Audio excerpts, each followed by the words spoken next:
क्या होना चाहिए? Text box empty. तो टेक्स्ट बॉक्स 1 डॉट टेक्स्ट क्या लिखते हैं? String dot empty. एक यही कॉपी कर, पता ना ऐसे कॉपी पेस्ट चलता है। क्या किया मैंने? ऐसा नहीं कि जरूरी सेलेक्ट करना है। एक आप उस लाइन के सामने कहीं से आगे या पीछे कर्सर रख दो और कंट्रोल सी, पूरी लाइन कॉपी हो जाती है। एक और फिर पेस्ट कर लो जितनी मर्जी बार पेस्ट। एक अब यहां पे क्या आएगा? आपने कोई कॉपी पेस्ट नहीं करना, बस याद रखना आपने एक एक लाइन लिखनी है।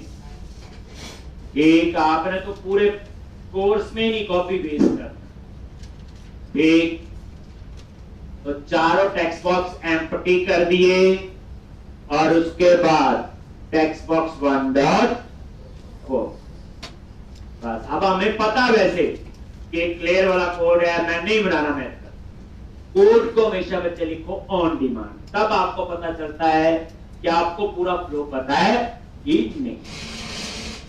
एक जैसे जैसे आपका माइंड बोलता वैसे वैसे कोड लिख, मतलब हमें समझ आ गया। तो ये क्लियर का कोड अभी हमने लिख दिया। तो ये कोड था आपका सिंपल सेव का, सेम कोड था। अब आप इसको रन करो।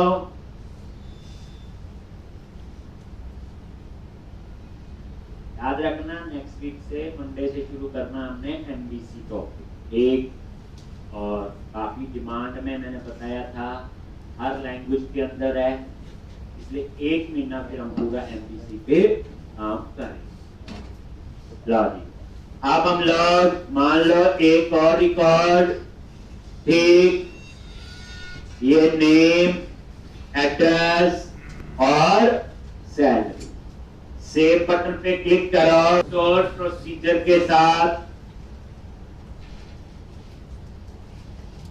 तो ये सेव हो, ठीक। अब आप डिस्प्ले पे क्लिक करो,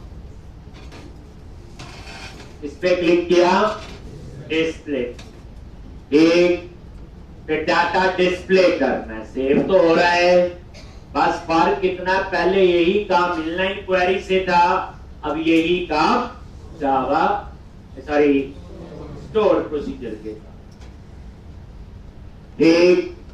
अब उसके बाद आपने डिस्प्ले, तो डिस्प्ले किसमें करवाना बताया था? टूल बॉक्स में जाओ, स्टैंडर्ड कैटेगरी में कंट्रोल है लिस्ट बॉक्स, ठीक। और ये जो लिस्ट बॉक्स है ये आपने डेटा डिस्प्ले के लिए यूज करना है। ऐसा और भी है, drop down list, check box और रेडियो बटन, बस फर्क क्या है सब में? डिजाइन। तो अब यहां पे डिस्प्ले बटन पे क्लिक करो,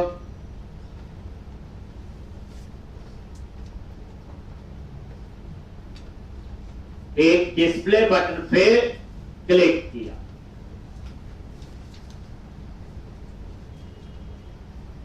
और यहां पे वही SQL command cmd is equal to new SQL command, फिर वही cmd डॉट कमांड टैग्स, और यहां पे स्टोर प्रोसीजर का नाम डिस्पैच। ये डिस्पैच हमने कल बनाया था, इसमें सिर्फ इतना लिखा हुआ select star from TB and, यही लिखा हुआ। अब cmd डॉट, बात वही है, कमांड टाइप, और ये देखो कमांड टाइप क्या आपकी एक इनम्बरेशन है, ये देखो डॉट, वही ऑप्शन आ गई, तो यहां चूज कर लिया स्टोर प्रोसीजर।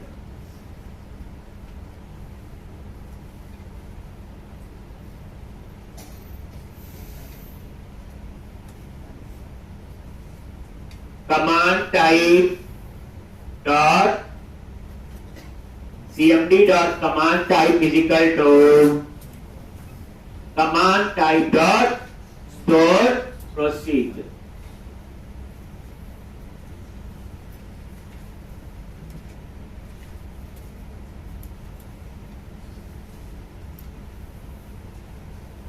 एक और ये देखो कमांड टाइप बताया था F12 की नंबरेशन है system dot data name space. अब उसके बाद क्या लिखना है cmd डॉट कनेक्शन, कहां पे ये स्टोर प्रोसीजर एग्जीक्यूट होगा। अब हमें पता डिस्प्ले में क्या लिखा था, सिलेक्ट ही है, तो मैंने बताया था क्या यूज करते हैं, SQL data reader.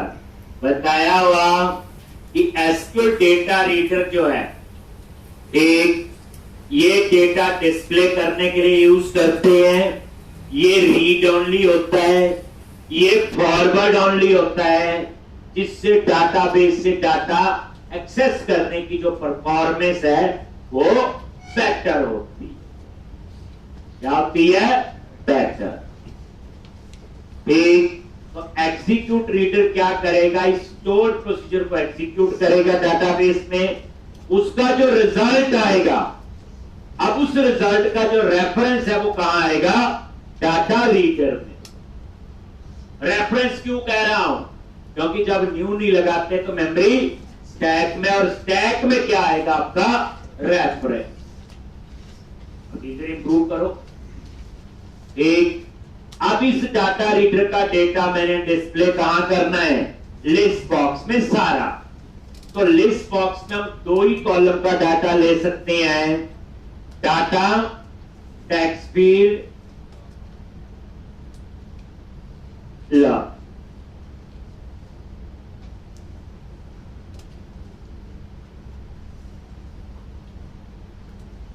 List box one dot data value field,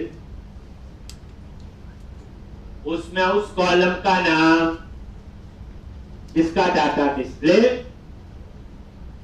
नहीं कर, तो डाटा वैल्यू फील्ड में हमने दे दिया amp number.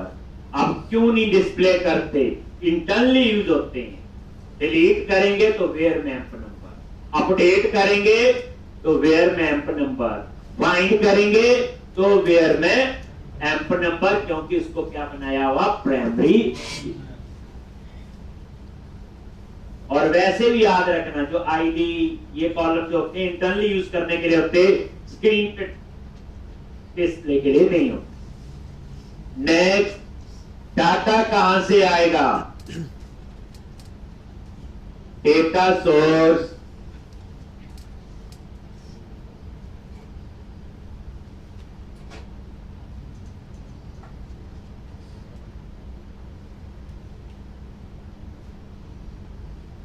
List box one dot data find, data source कहां से डेटा आएगा।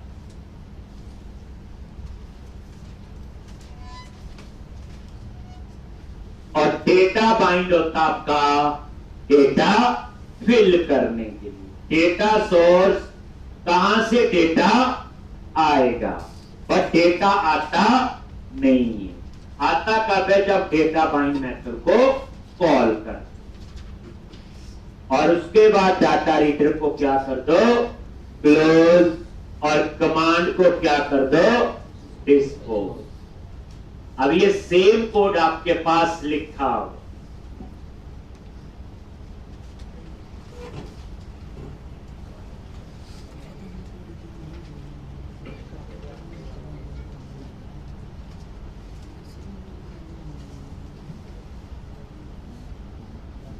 पुराना ही कोड है, बस कमांड टेक्स्ट और कमांड टाइप।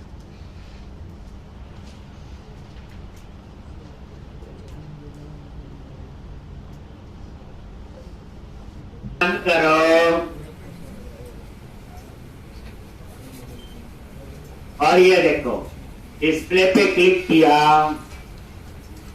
डेटा डिस्प्ले हो गया। एक चीज बताना मेरे को, अगर मैं यहां पे एक लाइन ये लिख लूं, पड़ेगा कि नहीं? किसको लगता पड़ेगा? इसको लगता है नहीं पड़ेगा। तो कहते प्रैक्टिस करके लिखनी आए। क्यों कहते हैं 3 बार करो, 4 बार लिखना थोड़ी है। अब आपको बताया हुआ कि data reader forward only, yes. अब उस चीज को पहले समझो, फॉरवर्ड ओनली का मतलब कि इंग्लिश नहीं समझनी, सिंपल। एक्चुअल में उसकी वर्किंग क्या है? दिया डॉट रीड क्या करेगा? पहली रो को रीड कर लेगा, उसके बाद बाकी जितनी रो बच गई वो आपकी लिस्ट बॉक्स के साथ बाइंड हो जाएंगी। यानी ये कोड क्या करेगा?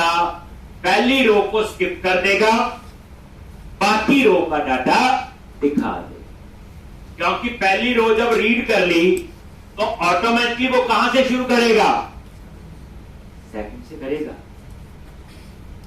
यही तो फॉरवर्ड ओनली है। एक बार जो पढ़ लिया दोबारा से उस पर नहीं जा सकते, तो इस केस में एरर कोई नहीं आएगी। पहली रो को स्किप कर देगा। मान लो पहली रो में नाम है अमित, अमित को स्किप करके बाकी दिखा दे। एक समझना है, कोड लिखने पे जोर नहीं देना। एक समझ आ गया होगा। अंग्रेजी के मीनिंग कुछ और होते हैं। जब हम प्रोग्रामिंग में काम करते हैं उसमें थोड़ा सा पूरा समझना होता है। एक थ्योरी अलग है, लिख ली, समझा दिया, काम तो बाद में करना ही पड़ना। अब हमारी रिक्वायरमेंट क्या है? अगर 2 बार दिया डॉट लिखोगे ना यहां पे, तो 2 रो स्किप कर देगा, तीसरी से शुरू करेगा। यही तो फॉरवर्ड ओनली है। अब आप लोग रन करो। अब मैं चाहता हूं जैसे ये पेज लोड इवेंट फायर हो, अगर मेरे पास टेबल में डाटा है तो वो डेटा जो है लिस्ट बॉक्स में डिस्प्ले हो जाना चाहिए।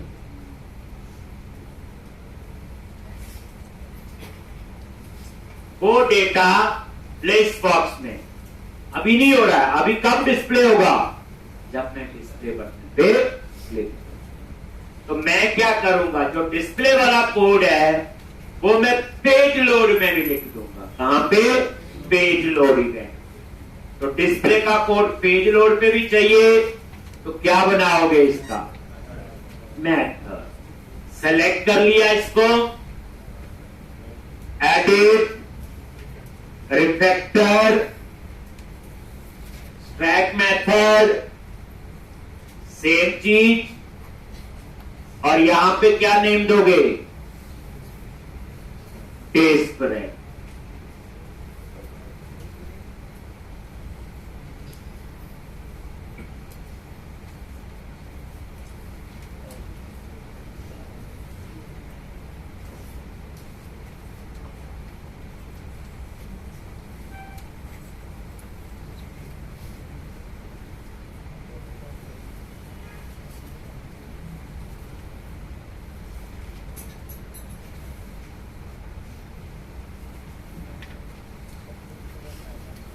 एक टेस्टस्प्रेड।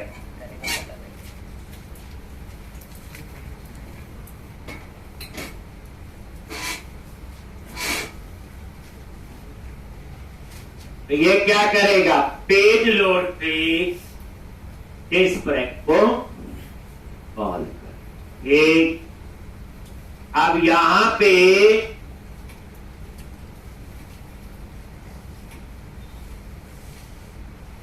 इसी टेस्टस्प्रेड को हम पेज लोड पे कॉल ले रहे हैं। मेथड बनाना तो पहले भी आता था। अब आ जाओ पेज लोड इवेंट पे। कहां पे कॉल करना है? कनेक्शन ओपन करने के बाद। अगर यही ऊपर लिखोगे तो नहीं चलेगा।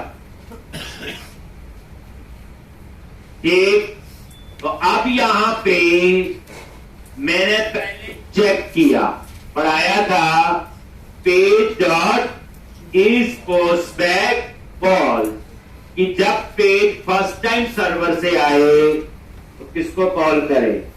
डिस्प्ले।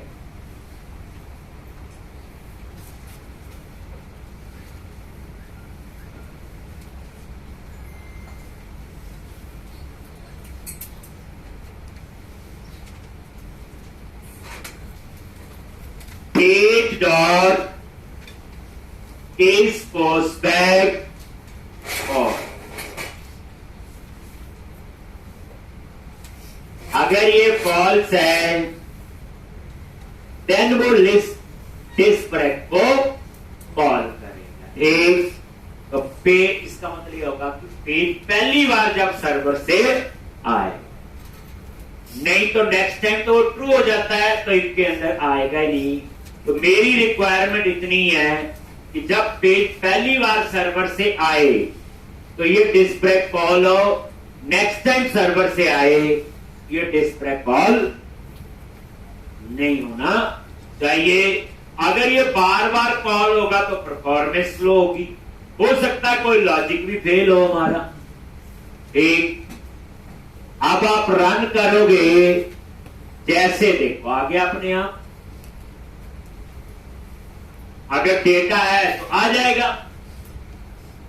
अब एक काम आपने करना है, अगर हम यहां इस पोस्ट बैक का चेक ना लगाएं, सीधा लिख दें, क्या कोई प्रॉब्लम होगी कि नहीं होगी? ये अभी नहीं बताना, कि नेक्स्ट लेक्चर तक आपने समझना। अगर कोई प्रॉब्लम है और ये लिखने से प्रॉब्लम हट गई, फिर आपको समझाएगा इस पोस्ट बैक हमने क्यों करा। एक पहले हटाना, फिर डिस्प्ले देखना क्या काम करता है, कहां प्रॉब्लम आती है। फिर जब ये लिख दोगे इफ करके, प्रॉब्लम हट जाएगी, आपको मीनिंग समझाएगा एक्चुअल में इस पोस्ट बैक हमने यहां पे क्यों ऐड किया। हो गया जी डिस्प्ले का कोड, और उसे कॉल कर लिया पेज लोड।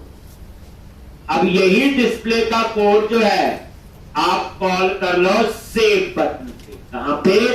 सेव। कैसे कॉल करोगे? यही है इंसैम, और यहां पे किसको कॉल कर लो? बताइए क्यों किया? ताकि सेव होने के बाद लिस्ट बॉक्स भी रिफ्रेश हो जानी चाहिए।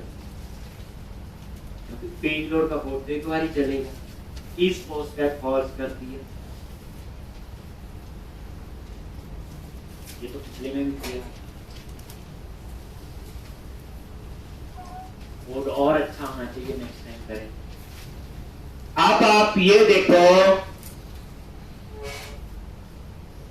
अब पूरा फ्लो क्या डिस्प्ले हो रहा है।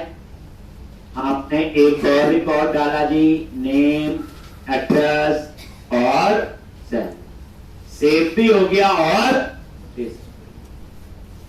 अब हम चाहते हैं जिस नेम पे क्लिक करें उसकी डिटेल टेक्स्ट बॉक्स में आनी चाहिए। जिस नेम पे क्लिक करें, अब कहानी पता है, इसे कहते हैं फाइंड का कोड। ये कोड कहां लिखना है?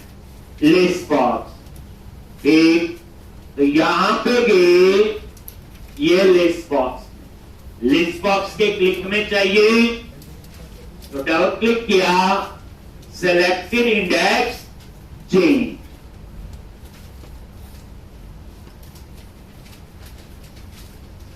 अब इस बार वीकेंड आ गया तो आपको ना सिर्फ 2 ही एप्लीकेशन 3 बार बना के देती है। एक वो इससे पहले कंप्लीट की, एक ये जो हम आज कंप्लीट करेंगे, ताकि मंडे को आओ, फिर जो नया करेंगे हम उस पर अपना टाइम लगाएं। छुट्टी नहीं माननी, प्रैक्टिस करनी है, इसलिए रखा होता मैंने। तो सेलेक्टेड इंडेक्स चेंज क्या लिखेंगे? देखो ये सब पहले पढ़ा हो, अब हम उसी स्पीड से कर रहे हैं, ये हमें आता है। CMD is equal to new SQL command CMD dot command X, क्या नेम होगा, फाइंड एन। उसके बाद CMD डॉट कमांड टाइप और command type dot store procedure. CMD dot connection is equal to कौन,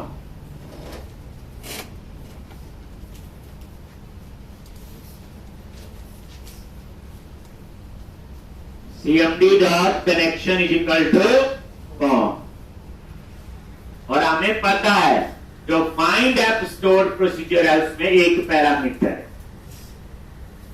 देख लेने हमने बनाई, उसमें लिखा हुआ select star PVM where M number. कैसे लिखोगे, CMD dot parameter dot add with value at the rate ENO और सेलेक्टिव वैल्यू।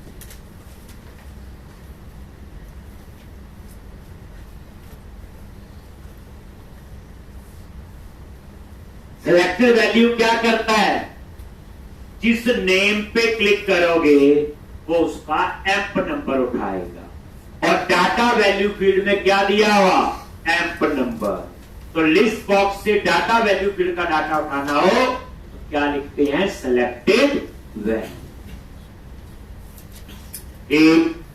हम नेम पे क्लिक करेंगे बट हमें नेम नहीं चाहिए, उसका amp number.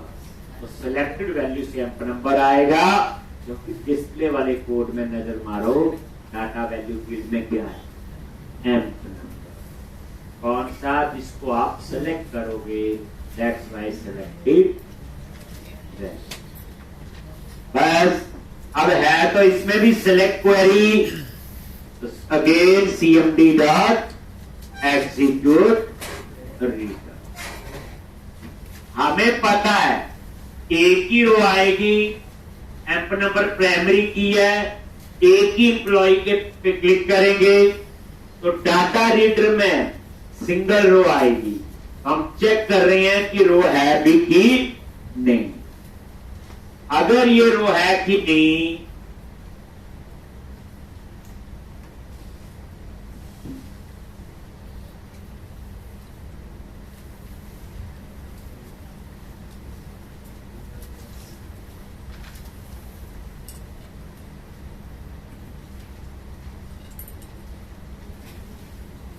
TR dot has rose,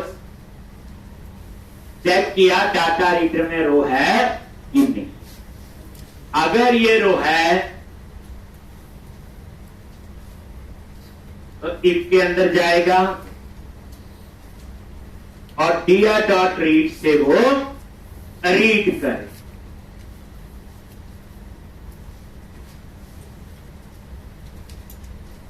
TR dot has rows, check किया डाटा रीडर में रो है कि नहीं। अगर है तो टीआर डॉट रीड से उस रो को रीड किया। एक ही रो है तो टीआर डॉट रीड से उसी रो को रीड करेगा। अब उसका डेटा कहां डिस्प्ले करना है, टेक्स्ट बॉक्स में। अब टेक्स्ट बॉक्स 1 में आएगा एम्प नंबर, तो टीआर और 0 में क्या है, हम यहां पे कॉलम का नेम भी दे सकते हैं, हम कॉलम का इंडेक्स भी दे सकते हैं। प्रीवियस में मैंने नेम ही लिखा था, जैसे 0 में एम्प नंबर है, मैं ऐसे भी लिख सकता हूं कॉलम का इंडेक्स। इसी तरह से टेक्स्ट बॉक्स 2 में क्या आएगा, नेम, 3 में एड्रेस, 4 में सेट, और यहां इंडेक्स दे दिया 1, 2 और 3।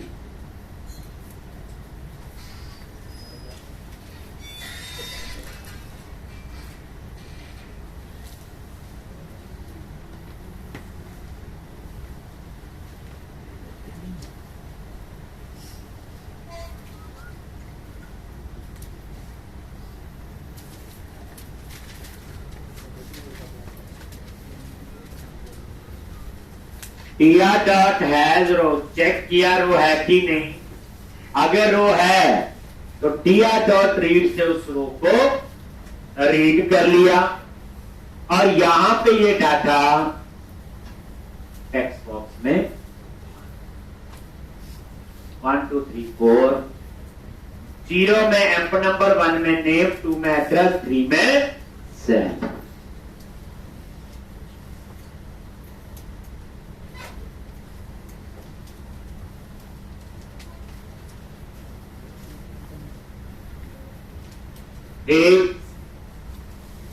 आप यहां कॉलम का नाम भी लिख सकते हो, ऐसा कुछ नहीं है, ऐसे जैसे हमने लिखा था। अब होता क्या है, जब टेबल में छोटा सा हो तो हम इंडेक्स पता होते हैं उसमें कॉलम की, तो 0 में नंबर, 1 में नेम, 2 में एड्रेस, 3 में सेल। लेकिन टेबल अगर 100 कॉलम हो तो हम इंडेक्स नहीं पता होते, तो उस केस में कॉलम के नेम लिख सकते हैं। बाकी तो वो समझ आ गया, समझना तो एक्सपर्ट नहीं है, कोई दूसरी चॉइस ही नहीं है। लव तो फिर मुझे समझाओ आप लोग। देखो इसको टू स्ट्रिंग किया, क्यों किया टू स्ट्रिंग? टेक्स्ट बॉक्स की जो है वो स्ट्रिंग है और एम्प नंबर क्या होता, इंटीजर। और दूसरे वाला तो नेम है, यानी एक्चुअल में इस कॉलम का नाम तो यही है ना बच्चे, इसको भी टू स्ट्रिंग लिखना है। नेम तो ऑलरेडी क्या होता है, इसको टू स्ट्रिंग लिखना। हाँ जी, इसका मतलब क्या हुआ? प्रैक्टिस अच्छी नहीं। अगर किसी के माइंड में, मैंने जान के छोड़ा था कल, आप कितनी डीपली प्रैक्टिस करते हैं, ना किसी बच्चे ने मेरे से पूछा। बच्चे समझ आ गया वो कहने लग रहा है कोड लिखते, जो कोड तो मैं ठीक ही लिखता हूँ, जितने दिन पढ़ोगे, रोज प्रैक्टिकल होगा, रोज का कोड मैं चलाऊंगा तो मेरी मशीन पे चल जाएगा, तो आप में चलने में परेशानी थोड़ी होगी। कोड सिर्फ रन ही नहीं करना, उस कोड को बच्चे टाइम लगाना, एक एक लाइन पे रुक के समझना, और जितनी बार प्रैक्टिस करो उसका मकसद क्या होता है, इंप्रूवमेंट होनी चाहिए कुछ ना कुछ। एक तो याद रखना, डाटा रीडर में कॉलम्स का एरे बनता है। क्या बनता है? कॉलम्स का एरे। स्क्वायर ब्रैकेट जब लगाते हैं दैट इज एरे। अंडरस्टूड है?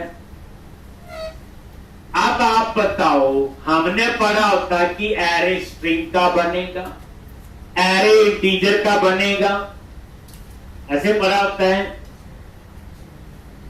स्ट्रिंग होगा तो स्ट्रिंग आएगा, इंटीजर होगा तो इंटीजर आएगा। बट ये कैसे एरे है? जैसे एम्प नंबर इंटीजर है, नेम और एड्रेस क्या होगा? स्ट्रिंग, सैलरी फिर इंटीजर, आगे डेट, टाइम, डबल, डेसिमल, अलग अलग टाइप का डेटा हो सकता है। तो याद रखना, जिस एरे के अंदर अलग अलग टाइप का डेटा स्टोर हो रहा हो, वो ना स्ट्रिंग का एरे होता ना इंटीजर का, वो होता है एरे ऑफ ऑब्जेक्ट। क्या होता वो? Array of object. और एरे ऑफ ऑब्जेक्ट जिसे हम लोग कहते हैं कलेक्शन, एक टर्म अगर हम यूज करें उसको हम क्या बोलेंगे? कलेक्शन। Array of object.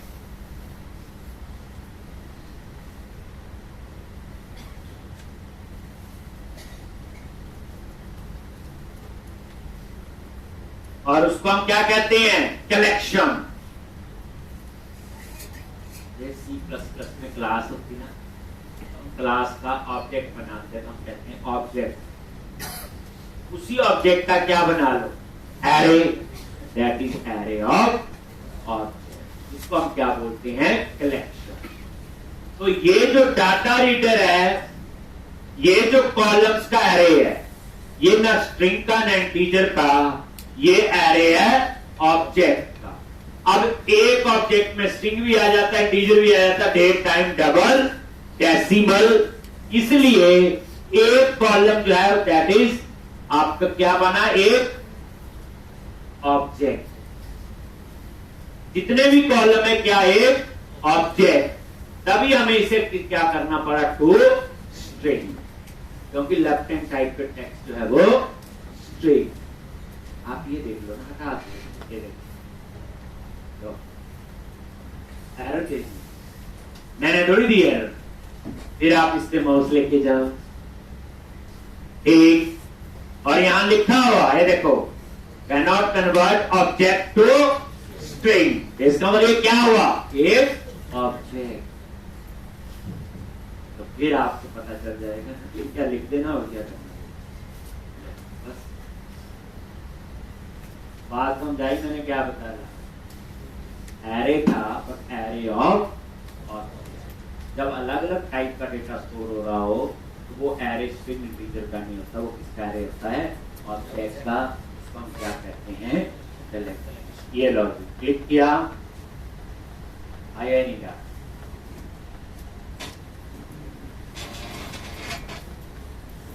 क्यों नहीं आया,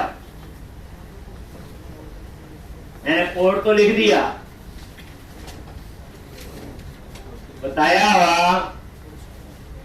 बटन को छोड़ के किसी भी कंट्रोल की इवेंट फायर करना है तो उसकी auto post back property true कर दो। कैसे करोगे, नहीं ये देखो, टॉप राइट कॉर्नर में छोटा सा बटन लगा हुआ, ये देखो टास्क, और यहां पे इनेबल ऑटो पोस्ट बैक। एक कोई बात है जो पहले या प्रॉपर्टी विंडो में कर दो या यहां से कर, अब ये इवेंट आपका फायर हो। अब आप इसे रन करो, जिस नेम पे क्लिक करोगे अब वो डिटेल कहां जाएगी।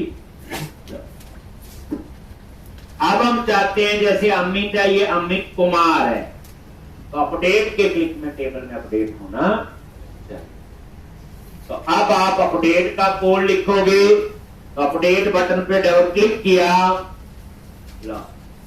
फिर पूरी रिवीजन एसक्यूएल कमांड, देखो रिवीजन मैं करवा भी देता हूं साथ साथ में, प्रैक्टिस तो फिर आपको ही करनी है। कई बार तो आपको ही लगेगा आपको पता भी नहीं होगा और आपको समझ आ गया हो, एक वही प्रैक्टिस होती है।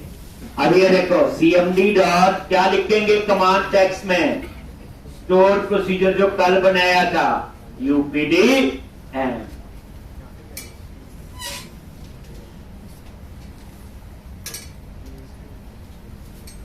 cmd dot command type dot store procedure, cmd dot connection is equal to form.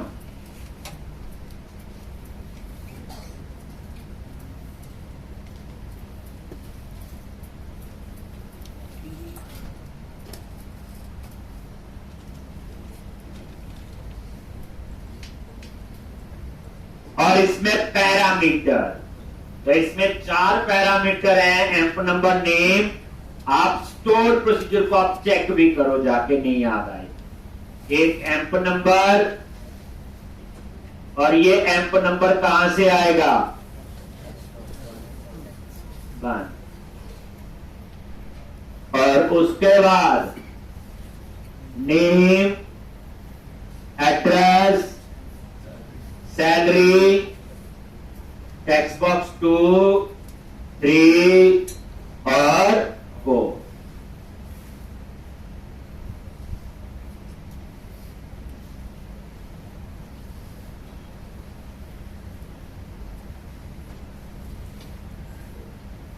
Same जैसे वहां इंसैम्प था, यहां पे यूपीडी है।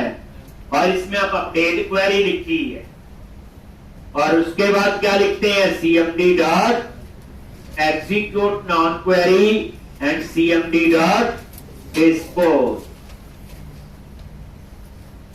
और उसके बाद लिस्ट बॉक्स जो है वो क्या हो जानी चाहिए, रिफ्रेश, और टेक्स्ट बॉक्स क्या हो जाने चाहिए, एम्प्टी। तो टेक्स्ट बॉक्स एम्प्टी करनी है तो ये कोड ऑलरेडी सेव में लिख चुके हैं, तो हम उसका मेथड बना लेंगे और उसको हम यहां पे कॉल करें। प्रैक्टिस किया करो सैटरडे संडे पूरी। सैटरडे 9 से 4 इंस्टीट्यूट ओपन होता है, आओ प्रैक्टिस करो ताकि नेक्स्ट वीक आओ।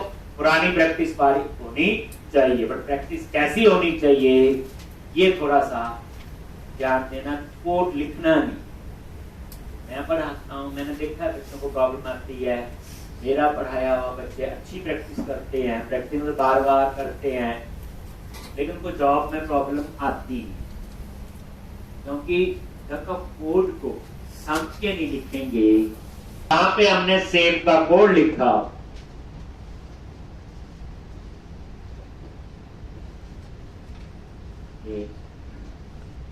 ये है, और यहां पे सेलेक्ट करो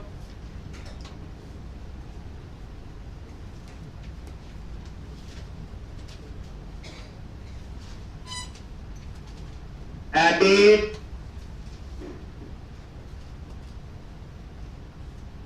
रिफैक्टर ट्रैक मेथड, और यहां पे इसका नाम दे दिया, बोलो क्लियर रैक। और इसी क्लियर रैक को आप लोग कॉल कर,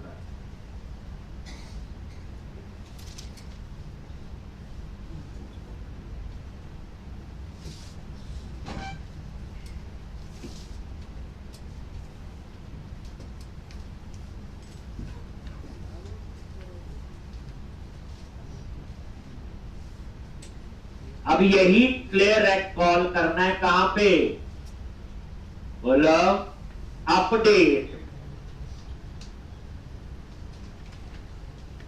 पूरी रिवीजन सब किया हुआ तो हम यहां पे कर। अब आप लोग, ये था अपडेट का, तो यहां पे आपने कॉल कर लेना किसको, क्लियर रैक।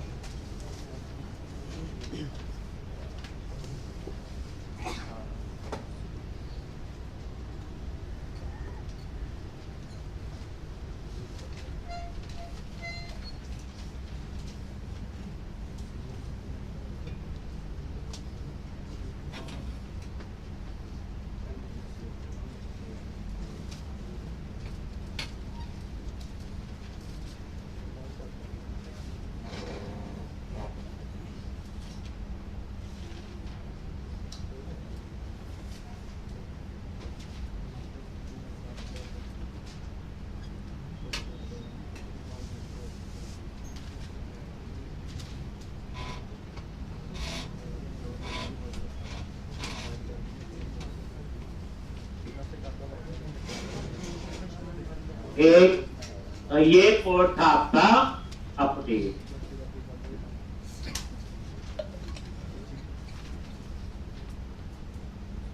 एक सेलेक्ट किया अमित पे और यहां अमित कुमार, अपडेट किया, अपडेट भी हो गया, खाली भी हो गया, और ये रिफ्रेश। अब लास्ट है, सेलेक्ट किया, डिटेल आ गई, डिलीट के क्लिक में वो डिलीट होना चाहिए। अब हम कहां कोड लिखेंगे, आप यहां कॉमन हैंडल भी यूज कर सकते हैं, चारों बटन का कोड एक जगह लिखना करवाए आप। क्या लिखेंगे, SQL command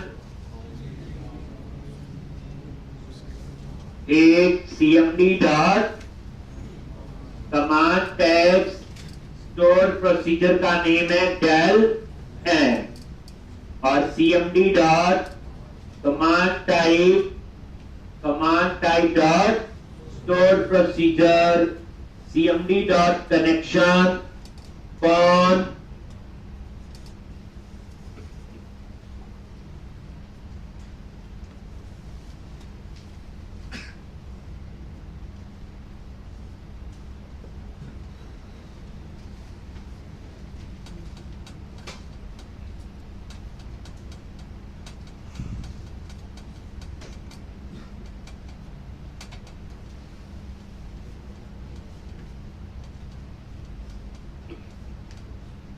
add with value @eno,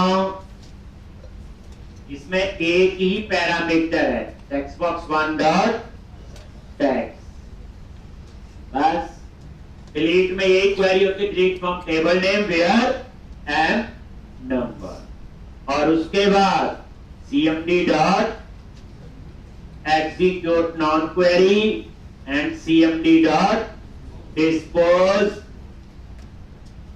और उसके बाद डिस्प्रेड, और ये क्लियर है। ये वैल्यू लिस्ट बॉक्स से उठा सकते हैं? हाँ जी, ये वैल्यू हाँ है तो लिस्ट बॉक्स सेलेक्ट कीजिए, एम का नंबर वहां से भी लिख सकते हैं, यहाँ दोनों से।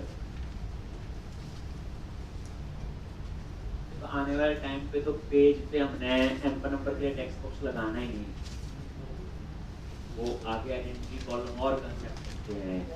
अभी तो हमारा मेन मकसद है पूरा फ्लो समझ, बस इतनी बात। तो मेरे को लगता है ये एप्लीकेशन कंप्लीट हो गई। अब ये एप्लीकेशन 2 बार कर ली, पहले इनलाइन क्वेरी से और स्टोर, ठीक। अब हमारा नेक्स्ट है एक लॉगिन स्क्रीन बनाएं, जिसमें सिर्फ 2 चीजें होंगी, यूजर नेम और पासवर्ड और एक लॉगिन का बटन। अब उसके लिए ये टेबल भी बनाया हुआ, उसके लिए स्टोर प्रोसीजर भी बना। तो पहले आप यही देख लो रन करके। तो ये सिंपल आपका कौन सा कोड है, डिलीट। देखो सेलेक्ट किया, डिलीट, सेलेक्ट किया और एक।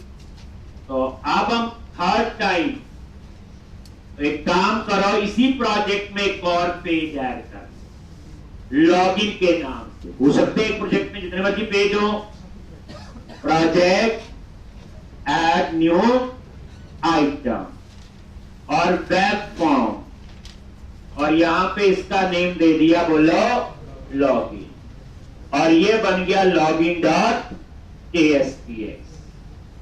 ये देखो कौन सा पेज है ये, लॉगिन। सबसे पहले लॉगिन वाला ओपन होना चाहिए, तो इस पेज पे राइट क्लिक करके कर दो सेट एज स्टार्ट पेज, ताकि रन करें सबसे पहले लॉगिन पेज ही ओपन होना चाहिए। अब कोई वेब कॉन्फ़िग, कोई कनेक्शन अब लिखने की जरूरत नहीं, ठीक। तो ये लॉगिन डॉट ASPX नाम से एक नया पेज ऐड कर लिया। अब हम यहां पे यूजर नेम और पासवर्ड, तो यूजर नेम, उसके लिए आपने क्या लगाना है, बोलो टेक्स्ट बॉक्स।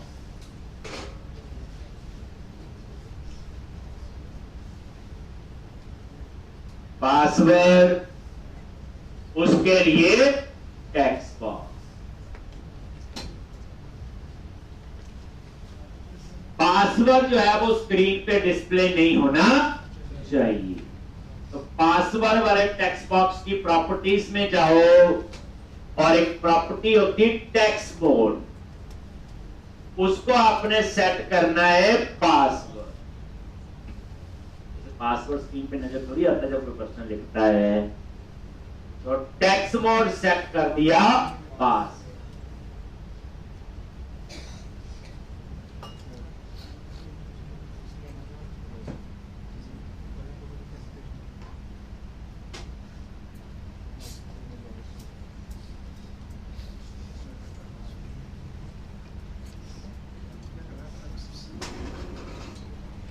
टेक्स्ट बॉक्स का जो पासवर्ड वाला है उसकी प्रॉपर्टीज में गए और टेक्स्ट मोड सेट कर दो पास। बस अब उसके बाद यहां पे बटन लगाओ लॉगिन, सिंपल पुश बटन।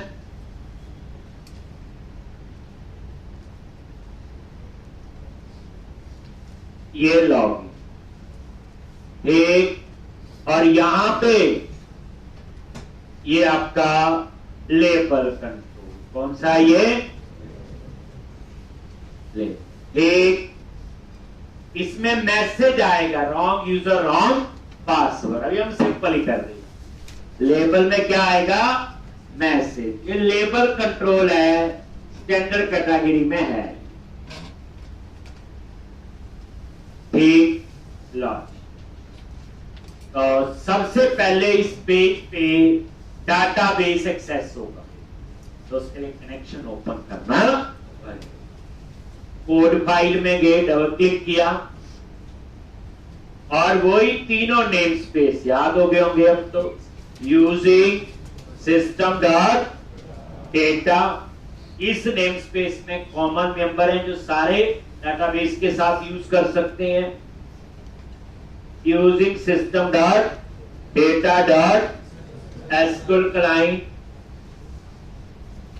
ये सीक्वल सर्वर के साथ यूज होते हैं।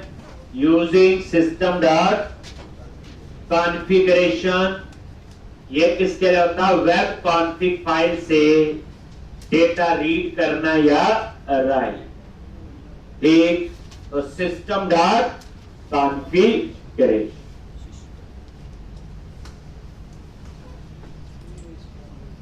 तो तीनों नेम स्पेस आपने ऐड कर लिए।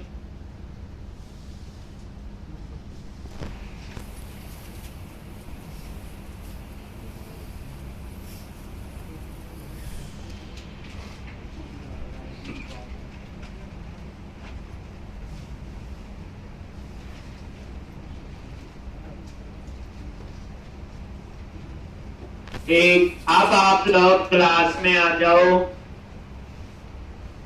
और यहां पे वही सेम एसक्यूएल कनेक्शन क्लास का क्या बनाओ, ऑब्जेक्ट, थर्ड टाइम लिख रहे हो कनेक्शन बनाना। आप बोलोगे पिछले पेज पे बनाया होगा, दोबारा बनाना पड़ेगा।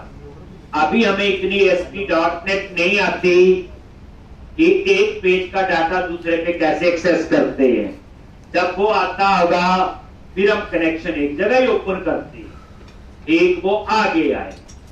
अभी तो वैसे भी जितना लिख लो उतना ही कम है, जितना लिखोगे उतनी ही प्रैक्टिस हो।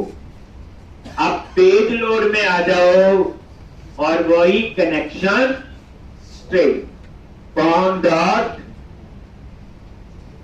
कनेक्शन सिंक, और ये कनेक्शन सिंक कहां से आएगा, web config file.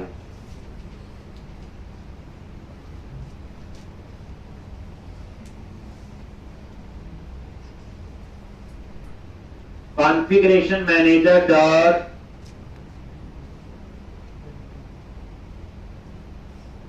Connection sink,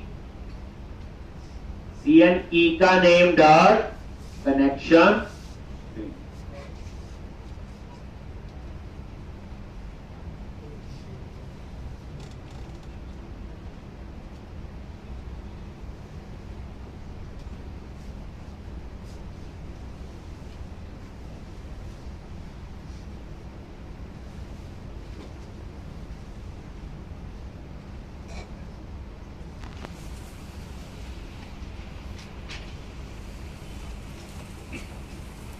के बाद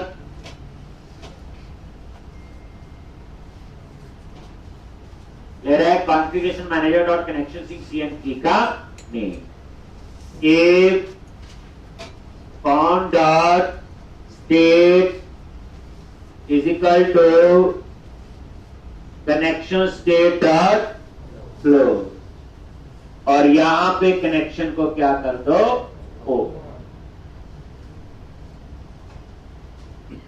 तो पेज लोड में ये कनेक्शन ओपन। सब कोड लिखा हो, पुराना कोई भी आप देख। थर्ड टाइम यही कोड हम लोग लिख रहे हैं। वो तरीका आपका कॉमन होता है। अब उसके बाद चेक की यूजर हमने एक मेथड बनाना है। कौन सा मेथड बनाना है? चेक की यूजर। ठीक,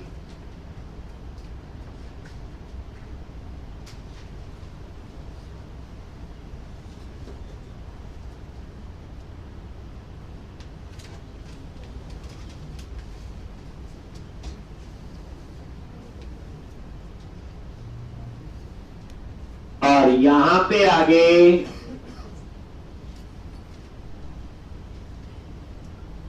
और ये प्राइवेट, ये मेथड बना रहे हैं रीयूजेबिलिटी के लिए। प्राइवेट है, क्लास के अंदर यूज करना है। रिटर्न टाइप इंटीजर दे दी और मेथड का नाम दे दिया चेक यूजर। और इसमें दो पैरामीटर होंगे, एक यूजर नेम के लिए और एक पासवर्ड। जान के मेथड बना रहे। मेथड को हम एक से ज्यादा बार यूज कर सकते। तो पहले पेज लोड में कनेक्शन ओपन किया या उससे पहले हमने ये लॉगिन स्क्रीन बनाई। एंटर सा यूजर नेम और पासवर्ड। अब याद रखना, जो पासवर्ड वाला टेक्स्ट बॉक्स है उसका टेक्स्ट मोड पास। उसके बाद पेज लोड में मैंने कनेक्शन ओपन किया, आपका था हम 2 बार तो पहले लिख चुके हैं। और फिर आपका आएगा चेक यूजर। ठीक, अब यहां पे हम क्या लिखेंगे? तो थोड़ा सा कुछ होगा। SQL command cmd is equal to new SQL command. हम ऐसे भी लिख सकते हैं, लॉगिन चेक किया आपका, बोलो स्टोर प्रोसीजर का नेम जो हमने बनाया था, और कौन में क्या है? डाटाबेस का कनेक्शन। बोलोगे पहले तो 2 लाइन लिखते थे, कमांड टेक्स्ट और कनेक्शन। हम ऐसे कंस्ट्रक्टर में भी पास कर सकते हैं। इसे कहते हैं कंस्ट्रक्टर ओवरलोडिंग। ये देखो मैंने नहीं बनाया हुआ। एसक्यूएल कमांड पे F12 प्रेस करो। हम पहले यूज करते थे फर्स्ट वाला, ये वाला एसक्यूएल कमांड जिसमें कोई पैरामीटर नहीं था। अब हम ये तीसरे वाला यूज कर रहे हैं। ओवरलोड हुआ ना, ये सेम नेम डिफरेंट पैरामीटर। पहला पैरामीटर क्या है? Command text. दूसरा पैरामीटर क्या है? कनेक्शन। ठीक, तो कोई जादू नहीं है, ये कंस्ट्रक्टर ओवरलोडिंग। इसका फायदा ये है कि मुझे 2 लाइनें लिखने की जरूरत नहीं पड़ेगी, cmd.command-text एंड cmd.connection। बस उसकी जगह हमने क्या किया? सीधा ही कंस्ट्रक्टर में पास कर दिया। मीनिंग आपका सेम। सिर्फ आपको क्या लिखना है? cmd.command-type. तो 2 लाइनों की जगह बच गई। हमने सीधा कहां पास कर दिया? कंस्ट्रक्टर। कुछ तो नया सीख लेंगे। एक आप बोलोगे कि कमांड टाइप भी ऊपर लिख दो, ये फिर माइक्रोसॉफ्ट से पूछूंगा, नहीं बनाया हो तो मैं क्या करूं? जो बना हुआ था हमने उसको यूज कर। एक हाँ, सब में चलेगा। एक जो पिछले लिखे सब में चलेगा, जो सेव अपडेट लीक में न्यू में करके पास कर सकते। एक अब उसके बाद इसमें 2 पैरामीटर हम पास करेंगे, यूजर नेम और पासवर्ड। तो cmd.parameter.add with value @UN parameter का नेम, और ये कहां से आएगा? यू। इस यू में से आएगा आपका यूजर नेम। इसी तरह से cmd.parameter.add with value @UP, ये पास ये आपका पैरामीटर का नेम है @ के साथ। नहीं याद आए स्टोर पे जाके लॉगिन चेक में चेक कर। तो ये 2 पैरामीटर आपने पास कर दिए, यूजर नेम और पास। लेकिन लॉगिन चेक की जो कहानी है उसमें स्टोर प्रोसीजर जो वैल्यू रिटर्न कर रहा है मुझे वो वैल्यू भी चाहिए। अब C++ का फंक्शन होता तो मैं सीधा लिखता जी int a और आगे मान लो फंक्शन का नेम और वो वैल्यू रिटर्न कर देता हूं। एग्जांपल दे रहा हूं, ऐसे लिखते हैं ना। लेकिन स्टोर प्रोसीजर में ऐसा नहीं, वैल्यू पास करनी तो भी पैरामीटर और वैल्यू रिटर्न करनी तो भी पैरामीटर। तो अब मुझे एक और पैरामीटर बनाना पड़ेगा। तो बने हुए हैं UN और UP। ये नई कहानी अब आएगी। ठीक, तो यहां पे SQL पैरामीटर ये क्लास यूज होती है पैरामीटर बनाने। आप नोटिस करो ये ऐड विद वैल्यू में भी पैरामीटर ऐसे ही बनता है। और ये मैंने पैरामीटर के लिए एक वेरिएबल ले लिया और is equal to new SQL parameter, और यहां पे पैरामीटर का नाम दे दो, मैंने रख दिया @RET। इसमें वैल्यू रिटर्न होके आएगी तो ऐसा नाम रख दिया, कुछ भी रख सकते हो। और उसके बाद इसकी डाटा टाइप क्या होगी, क्या होनी चाहिए, इंटीजर ही हो सकती है और कोई हो नहीं सकती। लिखवाया था कि स्टोर प्रोसीजर सिर्फ क्या रिटर्न करते हैं, इंटीजर।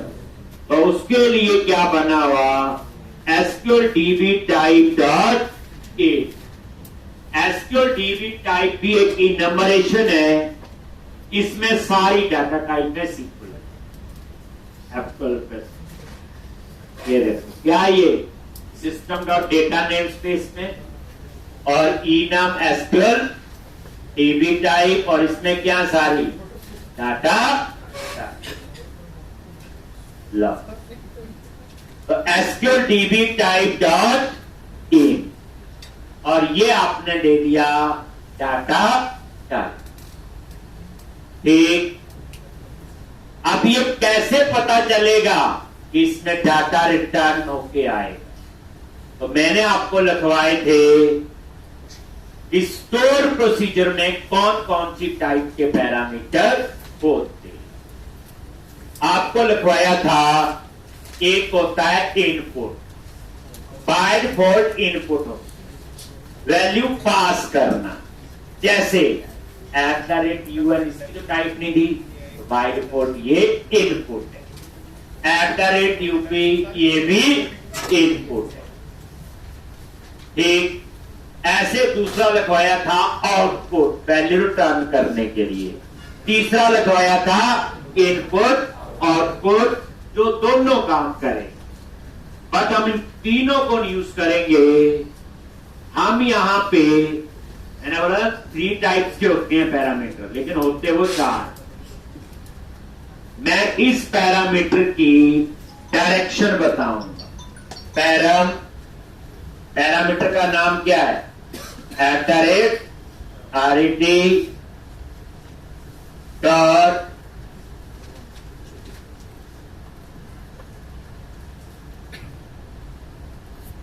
पैरम डॉट डायरेक्शन, और इसकी डायरेक्शन क्या है, पैरामीटर